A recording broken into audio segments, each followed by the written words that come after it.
is the village of Nether Poppleton, just outside York. As you can see, most of the houses are modern, some are Victorian, a few are 18th or at a push 17th century.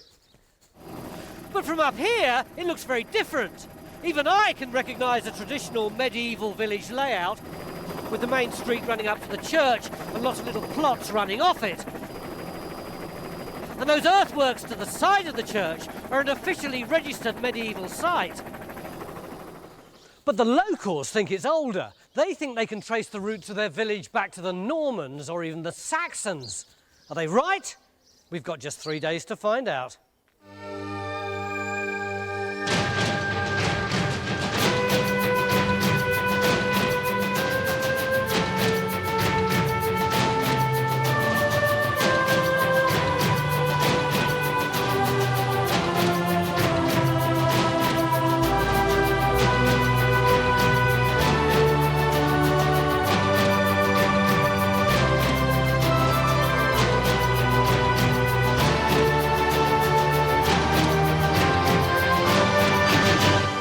Good morning, everybody. It's really good of you to take part in this. I hope you're going to enjoy it. And I thought I just ought to say a little bit to you about what we're going to do, because it's not really a respectable research strategy to bulldoze your village from end to end, flatten it all out, and then look underneath it. You have to adopt a different strategy. It's 9 o'clock day one, and the people of Poppleton have assembled to find out how they can help us pin down the true age of their village. They're going to do the work today by digging test pits in their own gardens, with some help from us. So what are we after? We're after the origins of the village. Does it start as a Saxon village? Is it laid out in the Norman period? Does it come into existence in the Middle Ages? How do we get that? Dig lots and lots of pits all over the village, 1 metre test pits, and just get what the finds are from that to indicate what activity there's been on that site. Hang on, you're persuading these people just to look for finds? Yeah. Isn't that the exact opposite of everything that you've told me that archaeology is? Archaeology is about features, archaeology is about stratigraphy, it's about knowledge, not about ripping finds out of the ground. No, you're absolutely right. You obviously have learned something in the last 12 years. Well, you haven't. No, but it's the same idea. It's looking for broken bits of pot that are indications of activity where people have lived and broken stuff in that particular area. So if we start to get 12th century pottery or Saxon pottery or medieval pottery, it'll tell us there's activity to that date. If we plot it all across the village, then we'll start to see the concentrations, and those will be the areas we need to dig in to get the structures. Should we get them started? Yeah. Ladies and gentlemen, how many of you know what you're supposed to do next? About a third of them. Well done, Vic. We want you all to get back to your homes with your pet archaeologist in your hand and start digging, all right? Off you go!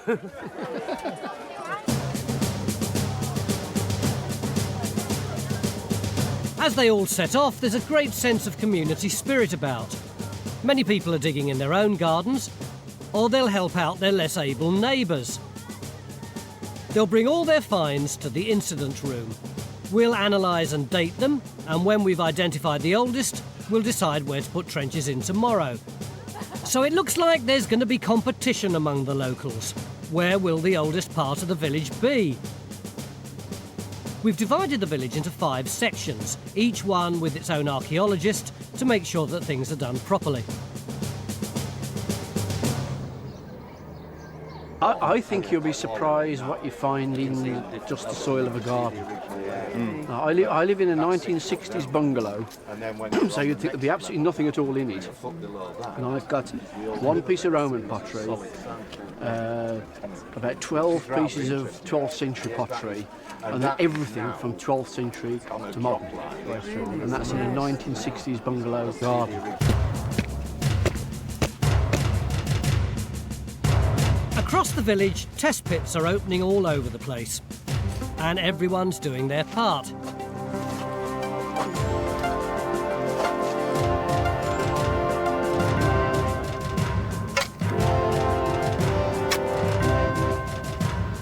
We do our best to help out. Even with that, what you want to do is try and keep things level. So go along like that, rather than digging down. You know, you want to know which finds came from the top of your test pit, and which at the bottom. When you dig a trench, if it's a metre at the top, it must be a metre at the bottom. In other words, the sides of the trench must always be absolutely vertical. This means that the layer that you've got exposed actually on the bottom of the trench, you can actually see it in section. So don't just dig in the middle of the hole, dig right up to the edges, keep them straight. There's Phil's gospel lesson for the day. By mid-morning, we're well on our way to exploring this side of the village where the main street and houses are. But over here to the east lies the church. It was built in Norman times, so it's possible there was something else there at that time. Geophysics are having an early look around it. And Stuart's already out and about, doing a full landscape survey of the whole area.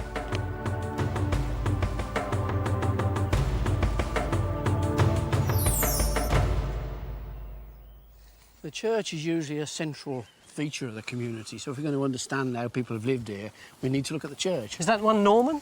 I think Norman in its present form, but there must be earlier and later stuff as well. Do you know much about the actual history of this site, Sarah? Well, the church is dedicated to St Everilda, who's a very unusual dedication. There are only 2 churches dedicated to her in Yorkshire. She was a 7th century saint. We think that Bishop Wilfrid, who was Bishop of York, encouraged her to settle in Yorkshire with 2 other nuns in the 670s, and around them a community, it said, of up to 80 nuns soon formed. So there could actually be a nunnery on this site? I think so, and the church could be merely one part of a whole series of buildings going off in this direction. With evidence of them still under the ground Just somewhere? under the surface, yeah. John, what's the geophys like? Well, we've had some results back already, and it's looking quite interesting, and points to the possibilities of, other churches being here. Does that look as building-y to you as it does to me? It probably is. I mean, that's one of the things that would get us excited about the idea of a line of churches, yeah. So can we put a trench in there? Well, we need to do a lot more geophysics first to see a lot more of the area around before we go for that. So although this church dates from the 11th century, St Everilda lived here 400 years earlier. There may well have been buildings from that time on this site. Could we find a Saxon settlement somewhere around this church? Back in the village, people are beginning to get the hang of things. Nope, nothing in that one. And some finds are coming up. You see a tad, a bit of green glaze over there. Oh, yeah. It's almost as old as I am. Another stone tomb. I think you've got a Roman brick. You've got a good imagination. Very vivid, yes. Very vivid.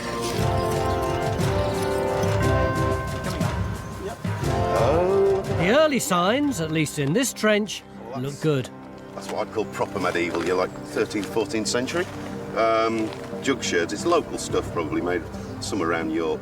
These haven't travelled far at all, so, I mean, I think you could well be on top of some medieval archaeology here. You never believe, would you, that... No, I'd have never believed this was here at all. So it's within religious hands. In the incident room, Carenza and Sarah are having a look at the written history of Poppleton, and there isn't that much to go on. The Domesday Book, and the Domesday Book tells us quite a bit more. We've got the extract here, and it tells us, in another, that is Nether Poppleton, Odie the deacon had 2.5 caracots taxable. That's 2.5 caracots of land. It's about 300 acres. This land was of St Everilda's, that's the church. So what date does Poppleton first appear in the written record? Well, the first reference is in 972, when Oswald, the Archbishop of York, listed a large number of lands in Yorkshire that he said the church had lost during the wars earlier in the century. And among that list, he included just 2 hides, that's about 240 acres, in Poppleton. And that's all the record tells us. What about the place name itself? That must predate 972. Well, the place name has Saxon elements in it. Tun meaning a settlement and Popple meaning the pebbly place, so the settlement on the pebbly soil, the settlement on the pebbly, perhaps banks of the river. So it has a Saxon element, and that could indeed be, in one sense, the oldest reference that we have to there being something here. Phil's now moved up to work on the church, but he isn't where I expected him to be. Well, this morning we thought we were going to put a trench in here. Yeah, but the more geophysics we did across this whole area, that corner of the building that looked so definite just disappeared. It just didn't seem as significant. So there's no building there? So we decided not to tackle that. It really doesn't look like a building, so we came back over here. And put one down here. Why is that? Well, because there is a suggestion that this wall went on this way, and we've got permission to dig 4 square metres, so we thought we'd wrap it round the corner. Oh, whoa. If you think the wall went that way, yeah, why are you digging a trench out there? We started with those 2 square metres, and then we're going to do the other 2 square metres round this way.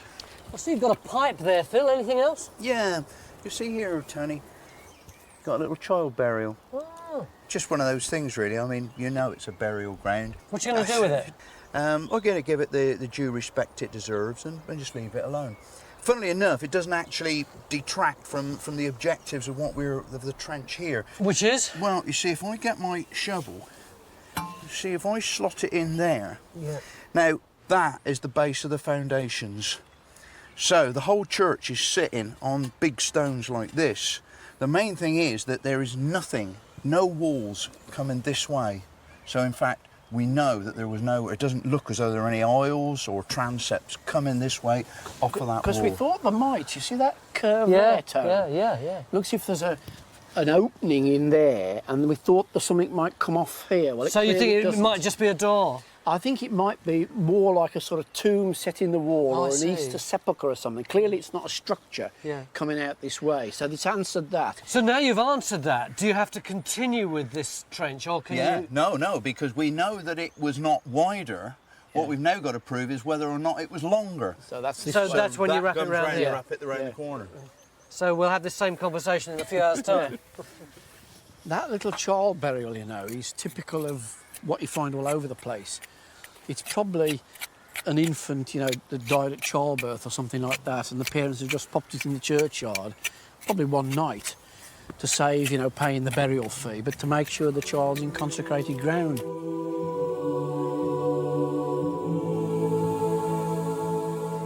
Across the village, even more test pits are opening up. There are now 32 of them.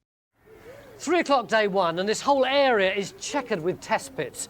There's one down there by that yellow bucket, then 2 gardens along, there's one over there, then another 3 gardens along by that guy in the red hat, there's one, and then way at the end of that same garden by that blue tarpaulin is another one. And what have we found so far? Absolutely nothing.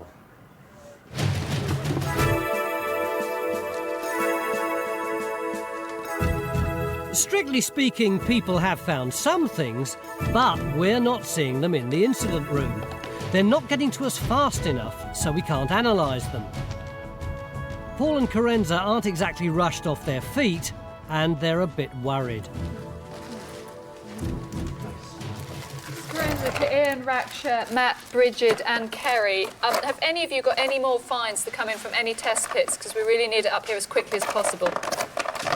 I've got some coming in from 15 Hillcroft Avenue. Anybody else? Chasing finds by radio isn't working, so when all else fails, there's only one way to get things moving.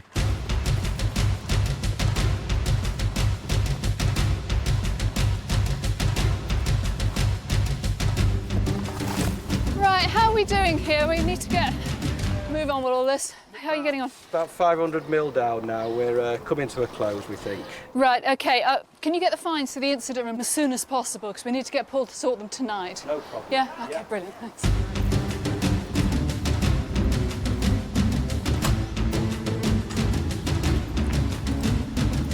Right, how are you doing? Are you nearly finished? Yes. Can you get those finds down to the incident room now? Yeah, certainly. To get them dated tonight. Right. OK, brilliant, thanks. Right.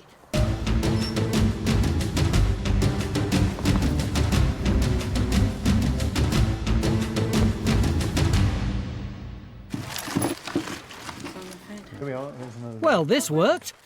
Now Paul and Carenza are complaining they've got too much to do. You could just put them down there somewhere. It's the end of day 1. All the test pits are finally closed.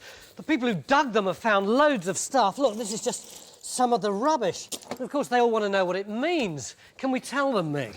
I think so. We're still in the business of analysing the results here and plotting on the map, but we do have late Saxon pottery coming out now. That's what we were looking for, isn't it? Yep. Is this just the only piece of Saxon, Paul, or have you got more? No, we've got 5 pieces of late Saxon. One's literally, as you were talking, has just appeared. And how much more have you got to sort through? I've no idea. There's masses of stuff coming in. They're washing it, sorting it as best they can over here, then getting it through to me, and I'm ploughing through it. How long is it going to take you? I don't know. Well, you know, I'm just acutely aware that we've got a load of people coming in at 9 o'clock Sure, but the longer you stand morning. there talking, the longer it's going to take. Yeah, I'm not having a pop, it's just that there's a lot of people going to come in. Yeah, well, I realise that. I'm getting through as fast as I can. Carenza, are we going to be able to tell people where they can put in their trenches tonight? Well, if we're looking for Saxon, at the moment the concentration seems to be right at the other end of the village in Ian's area, but we've got to go through the finds from all the test pits before we make a decision, because some of the other ones may have equally good concentrations of Saxon material. We can't start until we know that. So tomorrow, bright and early, loads of people from the village are going to turn up asking what this little lot is all about. Are we going to be able to tell them anything? We'll know tomorrow morning. Join a thriving worldwide community of Time Team fans on Patreon. Our new target is to reach 15,000 worldwide supporters on Patreon by the end of 2025. This will enable us to continue expanding the Time Team world with more digs and greater access than ever before.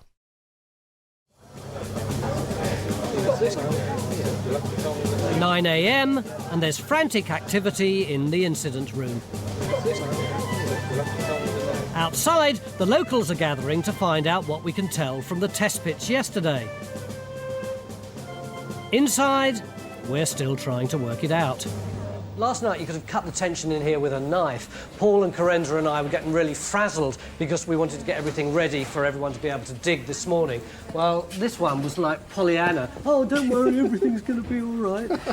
Well, was he right? Have we got everything sorted out? Yeah, he was, because we got really frazzled and worked really hard at it, and then we've been hard at it this morning, getting all the data presented on a map that looks respectable and that we can show the villagers. Did you actually find anything that surprised you? Yeah, we did actually. We've got no Saxon pottery at all from this end of the village, and it's not until we start heading west through the village that we get a few fragments of Saxon pottery, tiny triangle here showing just a few grams of pottery, tiny little amount there, a bit more here as we head west, and then even further west in this completely different bit of the village, what looks like a different history with a lot of Saxon pottery, especially here at number 20. We've got a huge amount of Saxon pottery, suggesting really that there's a focus of Saxon settlement in this area with a lot of activity down here. All right, that's sorted out the west end, but what about this big bit here? Well, that's the problem. We haven't really done anything at this end. We've got no handfuls of material, no pottery, nothing to date this end. We've got Phil's little L-shaped trench around the church, haven't Didn't we? really produce any finds, and yet we would still think that that was where, you know, there was a Saxon church, probably a Saxon monastery. There ought to be something in that area, so we do have to look at that. What do you think the strategy should be, John? Well, I think we've got to build on what we did yesterday. Take this test pitting strategy and apply it to this area. We've got to look at around the old stables, the granary, you know, the space at the back of the incident room. Let's get some trenches in there, you know, get some more local people involved in digging those, take it forward. Okay, good morning, everybody. Thank you very much for coming back. I'm going to tell you the results of the test pits yesterday, which you all dug, and thank you ever so much. Again, today, people from the village have turned up to help. They're all keen to know where the oldest parts of the village might be. What seems to be the focus of settlement of Saxon. So today, we'll explore that area in more detail. The villagers' job's now done. We do the work from this point on. So the test pit at number 20 is widened to become a full trench.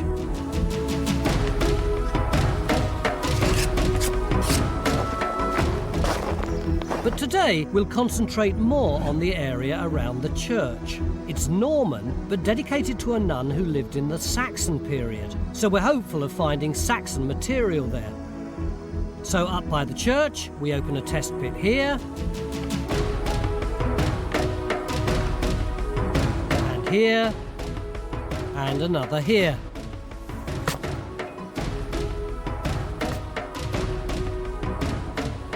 And John does some more geophysics in and around the church to see if we can find other targets. Mick's getting more and more excited. It's not just Saxon he wants, he thinks that there was a monastery here. That would mean a settlement 400 years earlier than the present church. could he be right? Mick, you've closed down this trench. Yeah, well, it's told us all we needed to know, which is that the church doesn't go on further east. But that means we've still got this 400-year-old gap between the time the nun died here and the time they put up this church in memory of her. Yes, but I think looking at it as a gap's probably wrong. I mean, we're pretty sure of what would have happened during that period. Well, what do you think happened? Well, what tends to happen is when you get somebody who's turned into a saint, you often have a monastic community with it. And that is unlikely to have survived more than a couple of hundred years because the Scandinavians coming through here. Well, the old Vikings. Yeah, the Vikings. And they burn everything down, they destroy everything. If there's ever a nunnery here, it just evaporates. The only things you tend to get left is perhaps the church site. If there's enough locals around and they survive and they carry on being Christian, it gets turned into a parish church, or in some cases it's turned into a proper medieval priory, but we don't seem to have that here. But how can we prove all that? Well, the main problem we've got is there's a church and the churchyard in the middle of the area we'd really like to look at. You know, it's quite likely there's a lot of stuff under here. We're not allowed to do that. So what we can do is come in as close as we can, because the area that was occupied by the monastery is almost certainly bigger than the area occupied by the church and the churchyard. Understand, yeah. So the church and the churchyard, I feel like, are a retreat from the likely maximum extent of the monastery. But we need some targets to look at. Stuart's survey of the earthworks around the church has thrown up some interesting results. Here's the church. There's a medieval moated site just here. But there's also a whole other system of earthworks. This seems to be a roadway from the river heading straight towards the church. There also seems to be a large platform at the top of it, and off to the side is a large lump in the ground, another platform. It looks like it could be a boundary ditch of some sort, so we put a trench just here to see if it is.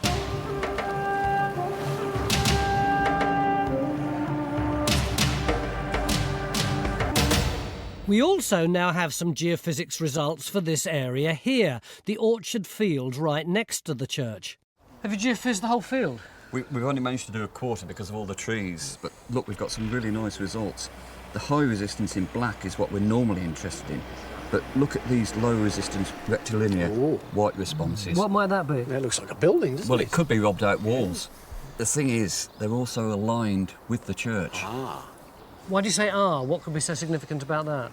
Well, if the present church is on the site of a monastic church, then these could be monastic buildings going with it. We've got to dig it, haven't we? Well, we certainly have, yeah. Well, what I think we should do is actually put a couple of test pits to get the bigger picture if Mick's right. And I think we can, at least we'll get an idea of what those are representing before we start bigger. And any fines associated with them. I suppose it could just be a load of Victorian bottles. Yeah. Well, he'll find out. Once you've dug your test Once pit. I do. Phil opens the first of 2 test pits in the orchard. John keeps an eye on things. I would help you, you know, but...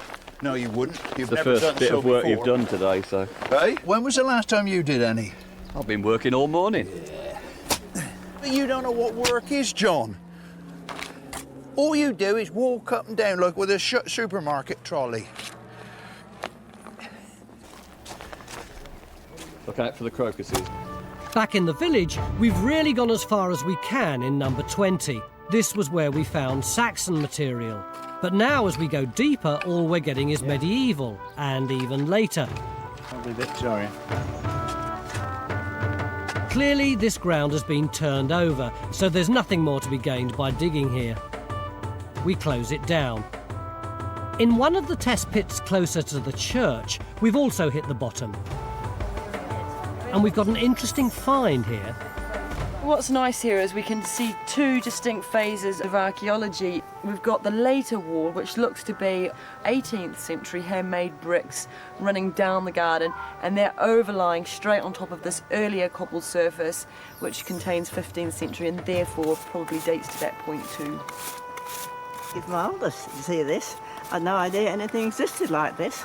Absolutely. It's, you know, it's wonderful to see it. The problem with this, though, again, is that it doesn't really take us any earlier than medieval. So what can the pottery we found tell us? I've laid some of the finds from the test pits out, sort of in chronological order, give you an idea what's going on. We've got the Romans down there all on their own, then a great big gap here. This is the black hole of 400 years. Yeah, this is the early and middle Saxon, say 450 to 850 AD. There's nothing so far.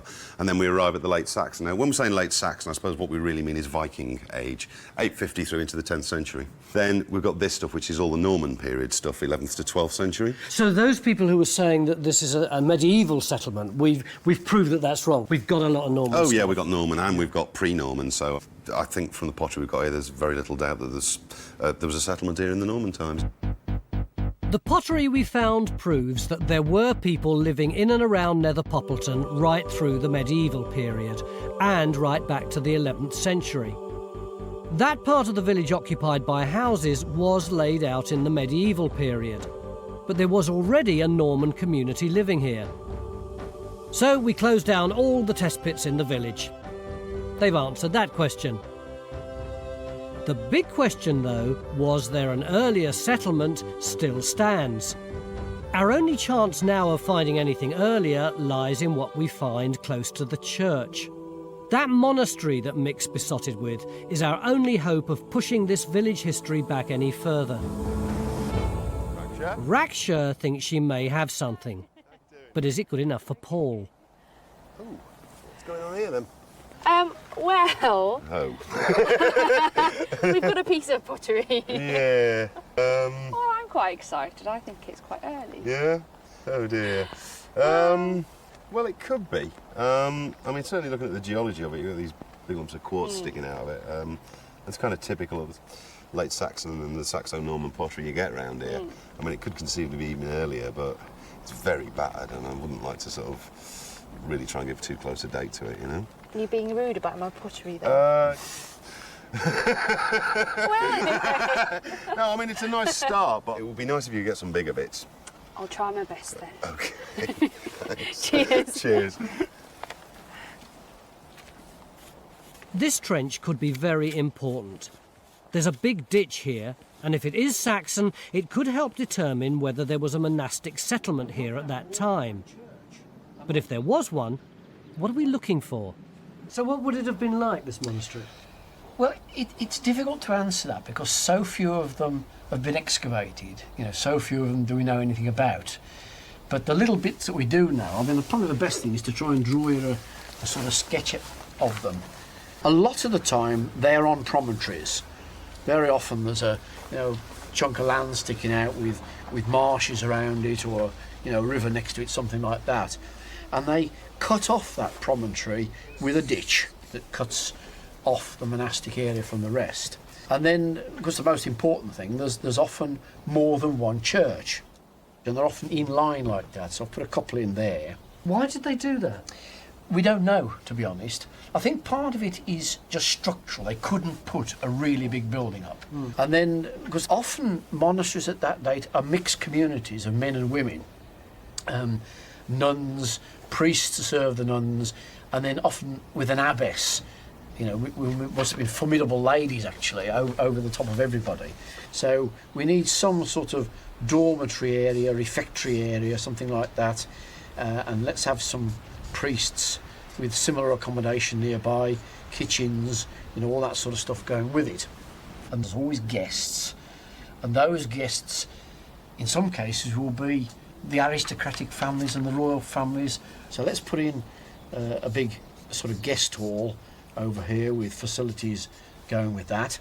And then often they're down by a river and they're bringing supplies in by a river. So in the end, it can start to look like almost like a small town, sort of complexes of buildings, but very, very irregular and nothing like your Fountains Abbey or your Tintern Abbey that we think of as monasteries later on.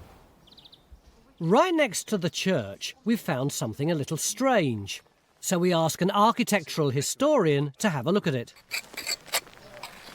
It's limestone, which is the kind of stone you would use for architectural details on buildings.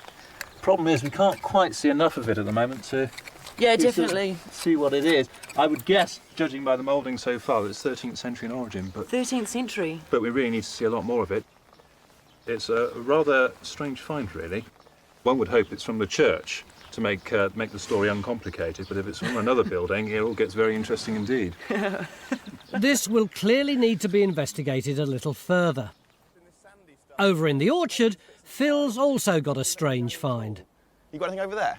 Well, I'm down in the deepest bit. I'm down to about 80 centimetres. Yeah. I've got two nice bits of early medieval pottery. Yeah. And I think I've got a pair of legs down here. Pair of legs? I think they're legs. You sure they're not roots? All I've had is loads and loads of roots and worms and stuff down here. No, I think they're legs. They seem to have marrow in the middle. I'm sure it's legs. I'm not down on the natural yet, so I'm going to keep hauling down here, and maybe I'll find a pair of arms or something like that to go with it. Doesn't look much like just a simple field wall. And on the other side of the orchard, there are a few bricks sticking out of the ground which Ian has started to explore a bit. And they are intriguing. It's looking quite substantial, isn't it? Yeah, I mean, there's some bricks tumbling off it down this way, but it's going on down. It's pretty solid. Here. It makes you wonder whether it is just an orchard wall then. Well, it could be, but for an orchard, it's a very big wall. Remember I said to you what a long shot it was to get at that early Saxon period? Well, I think the odds have just shortened on it because of what we found in this ditch. What you got, Rocha? Found a larger bit of pottery. Do you know what date that is, Paul? Oh yeah, that's a bit more like it. I mean, that's pre-Viking, that's Saxon, AD 450 to 850. I mean, that's what we've been looking for, really. Where did you find it? Found it more or less at the bottom of this ditch on the side, which is great, which means it's from the early phase of this ditch. So that means we've got a Saxon ditch? Well, it looks like it, doesn't it? The pottery is the right date. We've got the ditch coming through here. It's near the bottom. It must be near when it was dug. But a ditch isn't the most exciting thing in the world, is it? Well, when it comes to Saxon ditches in the pre-Viking period, yes, there's only three things you tend to get them round. A royal centre, a trading centre or a monastery. So it can only be one of these three things. And what we're looking for here is a monastery, so it seems to fit. What do you reckon the significance of that ditch is? Well, I think it's fantastic.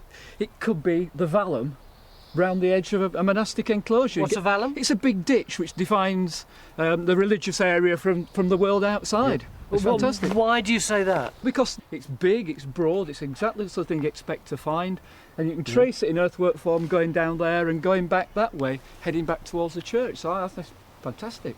OK, so we've got one piece of Saxon pottery and a little bit of ditch. Well, no, because we've got another piece of Saxon pottery. Emma's just found that in her feature down that end of the trench, and Phil's got a piece out of the churchyard as well. So it's all coming together in the last hour or so, beginning to get the evidence, the boundary around it. It's all starting to come together. You're quite excited, aren't you? I think it's fantastic. just what I thought we'd never find. So tomorrow, could we find Mick's missing monastery? God, I hope so. If you'd like to see more episodes like this, you can make it happen. Our new target is to reach 15,000 worldwide supporters on Patreon by the end of 2025.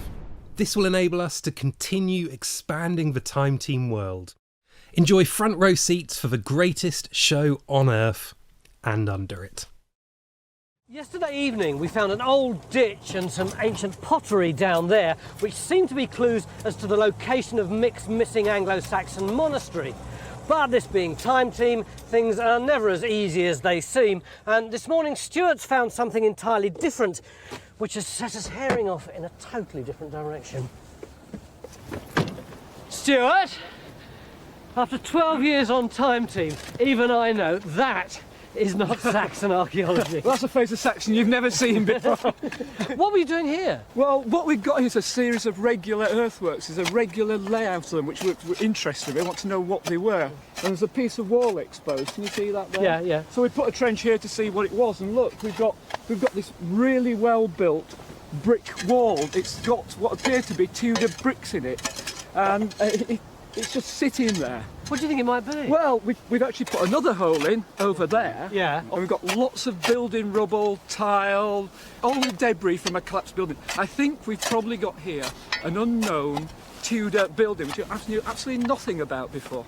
Really unknown? Completely. I mean, I've walked over this field more times than I care to remember with dozens of other people, and we've walked past that wall, and the idea of a Tudor mansion just hasn't popped into our minds. And yet when you look at the aerial photographs, when you listen to Stuart talking about it, it's quite clear that we've got this regular platform surrounded by these intricate earthworks that do seem to indicate a previously unknown Tudor house with this garden around it. We've only got one day left. What can we do about it? Well, I think the important thing here is to decide, are we inside a house, are we outside the house? So dig this trench, see if we can identify floor levels or yard levels here, and take the trench back into the orchard over there. Again, see if we've got yard levels or indeed floor levels. So we've got an Anglo-Saxon monastery and a Tudor mansion and just one day left. It's big trouble, I think, yes. Even when you know there's something under the ground, you don't always find it.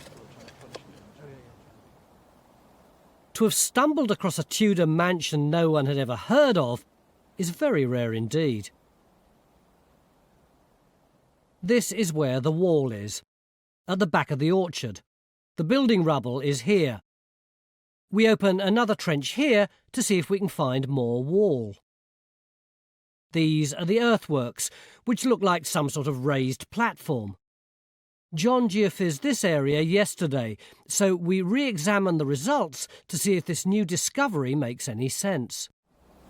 I can't actually see a clear building plan here. We've certainly got what might be structure on that side. Yeah. There that Ian's digging. Yeah. Kerry's wall at that point there, Yeah. and behind us on the bank. Yeah. What I'm not sure is whether this is a terrace, a garden terrace, Yeah. or whether we're actually in the building and any walls have been stripped away. Yeah. And I suppose that depends on the plan of it. If it was a series of ranges, then we would be in a garden. Yeah. Whereas if it was more of a block, then we'd be in the middle of it here, wouldn't we? Yeah. So you're suggesting we need something across here to test that? The earthworks, according to Stuart, suggest that that might be the front of the house. We've got responses that go with those earthworks. I think if we put a trench across, we can establish whether it's a garden terrace or the front. OK. So you've pegged it out and we go have a look at that? Yeah. Let's have a look at that first and see where we go from there, eh? We also look at other things in a different light. It turns out that this column we found yesterday also has Tudor bricks in it, so it could have been part of the foundations of the Tudor house. And in this garden, just behind where the wall was found, there are lots of little lumps and bumps that, with our new view of what might be happening, could be leftover walls. So our architectural historian is helping us to plot them out. So we should map them so we can see how they relate to the earthworks. Yeah, if you look up towards the north there, can you see there's that slope in the ground? Oh yeah, there's a drop-off down there, yeah. And then it runs straight towards us, Okay. where we're stood in fact, and then it returns at that point. There's a corner just there, that way, doesn't it? That's right. Once we put the information on a map, it may show us the outline of the Tudor building. Okay, so just walk straight to you. Yeah. I'll walk up to the next corner.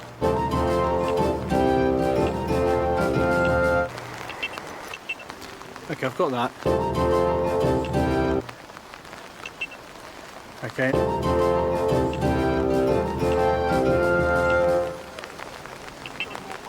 I've got that. So if I plot that up on the computer, see how it relates to the earthworks and everything else. While the hunt for the Tudor building continues, we're also looking for evidence of a monastic settlement around the church. We still want to find it. Stuart thinks he has an idea of where it could have been. See down below us where the trench is? Yeah. That's cut across a line of a ditch which goes straight up there and leads straight towards the churchyard. So it's going beyond the churchyard wall down there? Well, I would suspect so. You can't see any trace of it in the churchyard. No. But it actually comes along from there, down below us, heads towards that pylon there in the distance. But it does a right angle across the field there. You see where that greener grass is across there? It's just a bit beyond that. There's actually quite a dip when you get down there. Right. And then on the aerial photograph and in the earthworks, you can actually see a ditch heading down towards the river. See where the low ground is, down there? Yeah. Well, that's where there's a series of fish ponds now, probably to do with the manor house. See the bottom of the slope in front of us? It is, but what that dip is and why they've used it as fish ponds is because it's an old river channel coming through there. Ah, right. So that might be the sort of former edge of the river in the Saxon period. So I think what this monastic enclosure is doing is it's coming along here, doing a right angle, heading down to the river. Yeah.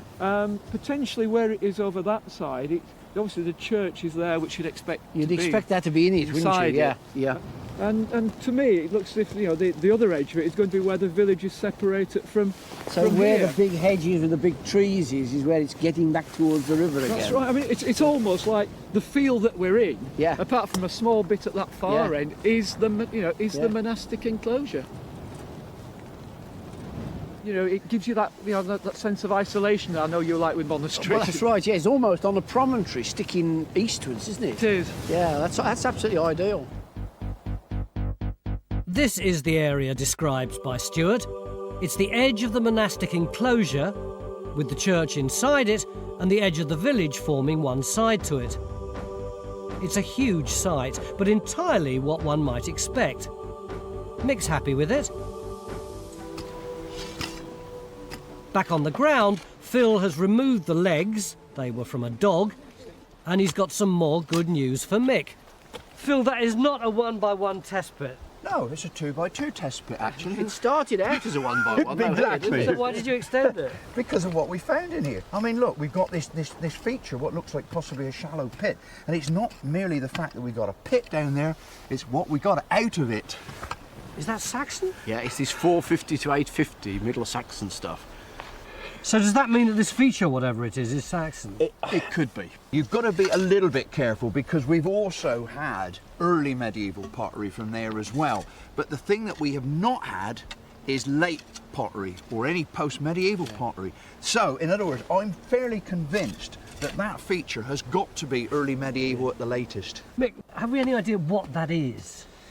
Well, I don't think we have at this stage, and this is one reason for extending the trench, isn't Exactly. it? But it is the sort of thing you expect on these sort of Saxon sites, where they've put timbers in the floor or posts or something like that. And look how close to the church we are. Yeah. We're right in the area you would expect activity at that time. So what are you going to do with this now? Well, just take it on down, try and find out what this feature is to enlarge the trench. We've got a lot to do today, haven't we? We have, yeah, but this is coming on. We might even have a go at this one later on as well. It's got the same sort of thing in the bottom of it. The hunt for the Tudor house is going well. Kerry is cleaning up the main part of the wall. Some locals are helping expose more of it, while we're beginning to think that the material in this trench is to the front of the house.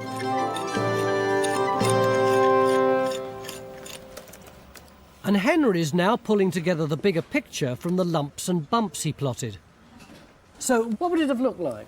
Well, judging by the fragments that we've turned up so far, we would have had a range at the back which would have contained the hall, some ranges coming off either side, which might have contained chambers and such like, an entrance into that courtyard, and then an outer courtyard where all the service buildings would have been, and including, perhaps, this building, the barn. So we are looking at a complex of buildings? Oh yes, quite an extensive site, yes. Everyone's saying we didn't even know there was a Tudor building there before. Is that right? Well, bizarrely, yes, it is. The only references we have are sort of rumours, if you like, in Victorian histories. You see here, there's a reference here to the manor house. Now, that's the current manor house that's still standing. And it says here that that was built out of the remains of the ancient seat of the Huttons, the old house. That's the reference to an older house that was used to build the existing one. But we had nothing more definite than that about it before now. As we uncover more of the walls, we begin to get a clearer picture of this Tudor house. The evidence points to it being very big. The front wall runs from here to here. The earthworks in the orchard suggest that it extended right back to here. And the thickness of the walls suggests that it was a couple of stories high. It was a prestigious place. Stuart took me on a tour of the front of it. If I'm a visitor to the Tudor house, why am I coming up this way rather than from the road? Well, this is where the privileged visitors would arrive, the high-status visitors. You wouldn't want to come in past all the peasants, basically. So what can I see over here? You'd see ornamental ponds, little waterscape just out there you can walk round. And over there? In this enclosure here, you'd have trees, ornamental orchard-type trees, and they'd be screening what was the old moat.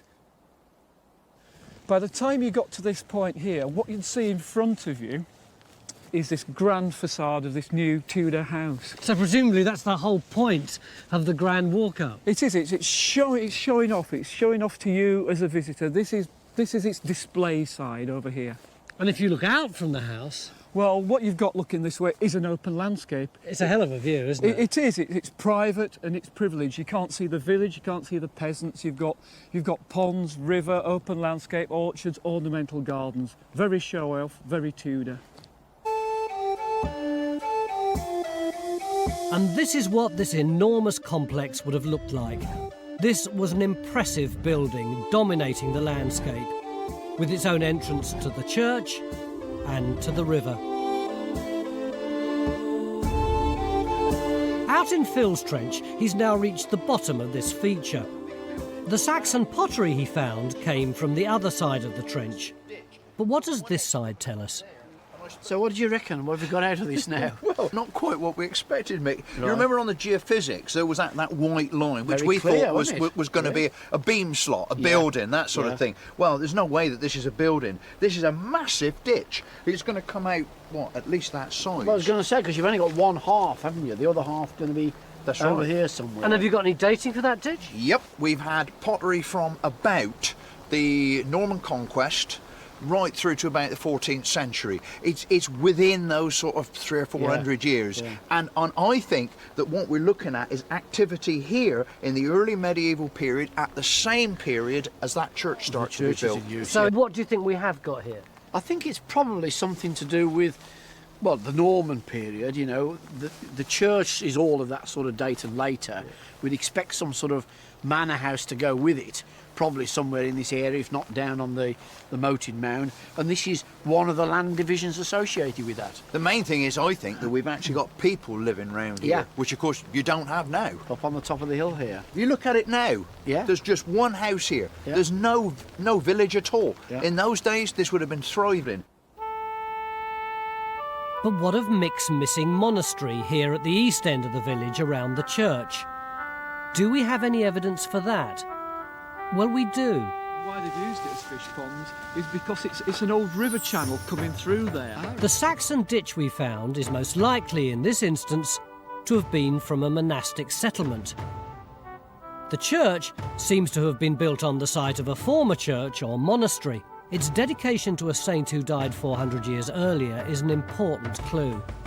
And the topography on a promontory is similar to that of many other monastic sites.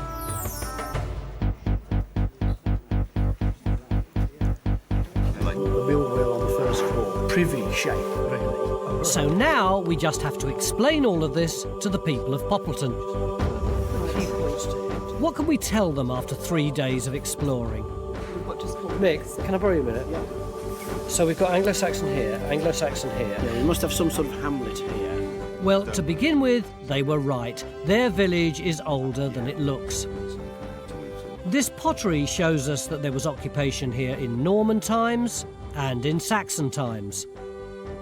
In the Saxon period, there was an enormous enclosure surrounding a monastic settlement.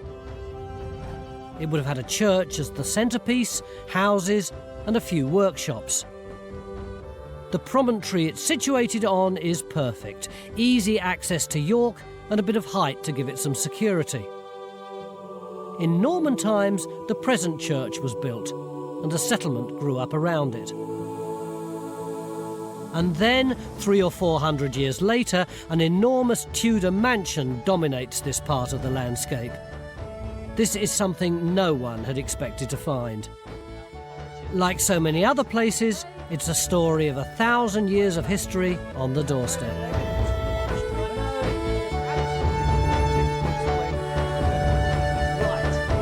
So for the people of Nether Poppleton, is their job now done? Well, no. A huge Tudor mansion was a bit of a surprise.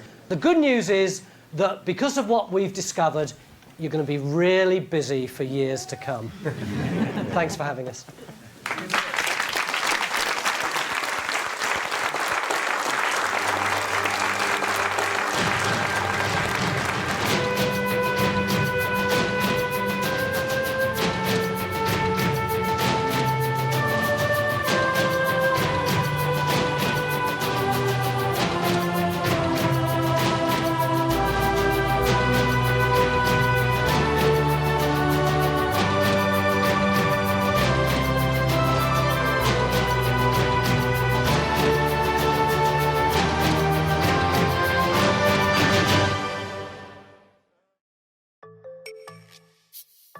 Join Time Team on Patreon to access exclusive 3D models, masterclasses and behind-the-scenes insights.